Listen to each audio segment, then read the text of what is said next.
უნდა მიეხედოს მომავალ წელს, ეს არის არ ქონდა მშვიდობა, არ ქონდა თავისუფლება და არ ქონდა კეთილდღეობა.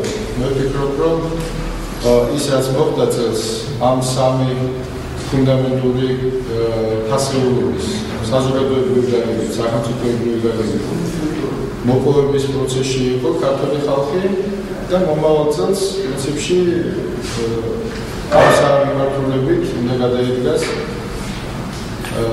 რადიკალური ნაბიჯები მივხვდი იმისათვის, რომ საბოლოოდ დაამარცხოს ეს სისტემა, რომელიც ათეულობით წლები მძვინარებდა ამ ქვეყანაში, უნდა მოვახერხოთ საკმაოდ მძიმე ბრძოლაში ამის გაკეთება. რა ვიცი, ეს ახალი წელია. ოცნებების ჩაფიქრების სერია და იმედი ვიქონია, რომ ყველაფერი გაგიქნება. საგანგებო ვითარებაში უნდა მუშაობდეს პოლიცია. მე ვფიქრობ, რომ პოლიცია მუდმივად ასეთ ვითარებაში უნდა მუშაობდეს, ესეთ რეჟიმში უნდა მუშაობდეს. ეხლა თვითონ სააგაშვილი გასაგებია, ხომ მისი კონცეფცია გასაგებია, რომ სანამ მე ვიყავი ქვეყანა ყავდა, ყველაფერი იყო კარგად და რაც მე აღარავა, რა ყველაფერი იგრევა, კრიმინალური ვითარება გაუარეს და მე ვაშენებდი ესენი ანგრევენ. Ну, ეს არის, ანუ ის არის თავის სამყაროში ცხოვრობს ეს ადამიანი, იმ სამყაროს აქვს თავის თამაშის წესები. Ну, ზოგჯერ მისი ეს პატარა ძალიან დაჩიავებული სამყარო, მე ვფიქრობ, გადმოდიდება ხოლმე ტელეეკრანებიდან. Ну, რა ვქნათ ახლა რა, ერთი ყავს ესეთი და რა ვითარებთ. თუმცა სულ უფრო და უფრო მარგინალური ხდება მისი ეს ქმედებები, მისი ეს განცხადებები.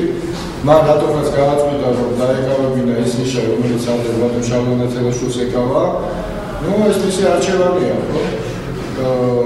ერთადერთი მას კიდე რაღაცა შალვა ნათელაშვილს გაფუჭება რეალური არაფერსაც შეეძლო, ეს იყო მისი უპირატესობა. სააგაშვილს ჯერ კიდევ აქვს ერთი-ორი კნოპკა, რომლითაც შეუძლია კიდე რაღაცა გააფუჭოს. თუმცა მე ვფიქრობ, იმასაც მალე გამოართმევენ ხელიდან და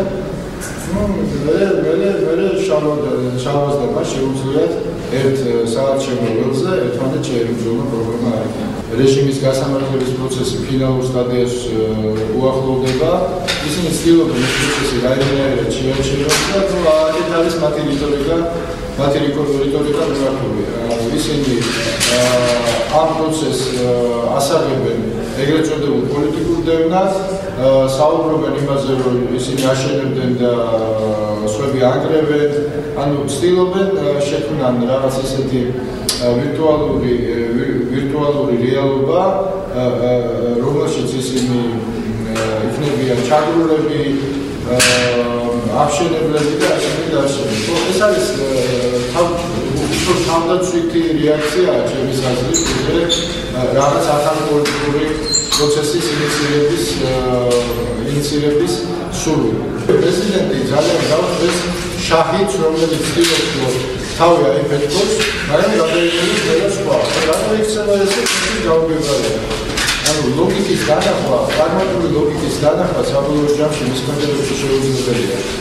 თუნდაც იმის სურვილი, რომ მას აიმუშავებდეს კონსტიტუციური სიმახინჯე, რომლითაც მას საშუალება მიეცემოდა მთავრობის გადაგანების და ახალი მთავრობის დანიშვნის, საბოლოო ჯამში ეს მასშტაბებში ვერ მოუტანდა. უბრალოდ იქნებოდა ძალიან მწვავე კრიზისი და შეიძლებოდა ძალიან სახიფათოდ განვითარებულიყო მისთვის ფიზიკურადაც კი ეს ყველაფერი, იმიტომ რომ დღეს ხალხის მასა კიდე შეშერებულია იმით, რომ გონიათ, რომ სააკაშვილი გავიდა პოლიტიკური ველიდან. ეხლა ის უბრალოდ ცდილობს, რომ ამ ველზე ისე შემოიჭრას თან ფეხბურთის მოედანზე, ასე რომ ვთქვათ, კალათბურთის ფორმით. აი ეს რაღაცები ცდილობს ეს ადამიანი. Ну, ძალიან მაღალი რისკის ქვეშ აღენებს პირველ რიგში თავის თავს. ყველას უნდა რომ მას აპატიოს, მაგრამ არავის არ აძლევს ამის საშუალებას და ეხლა. მათ აქვს ძალიან კარგი პოლიტიკური მანქანა, რაც სასაგებოდ უნდა თქვა. შეიძლება ითქვას, მერსედესის ძრავი ძალიან კარგად არის ორგანიზებული და ძალიან კარგად მუშაობს. პოლიტიკურ დავალებებს ვერტიკალში კარგად ასრულებენ, კარგი მესის ბოქსები აქვს. თითქოს ყველაფერს სწორად აკეთებენ, მაგრამ საქმე იმაში გახლავთ, რომ ეს მერსედესის ძრავა ეს ჩაგდებულია ჭაობში, მანქანაშია ჭაობში და რაც უფრო კარგად მუშაობს, უფრო მათი ძირება. აი ეს არის მათი ძირითადი პრობლემა ხა.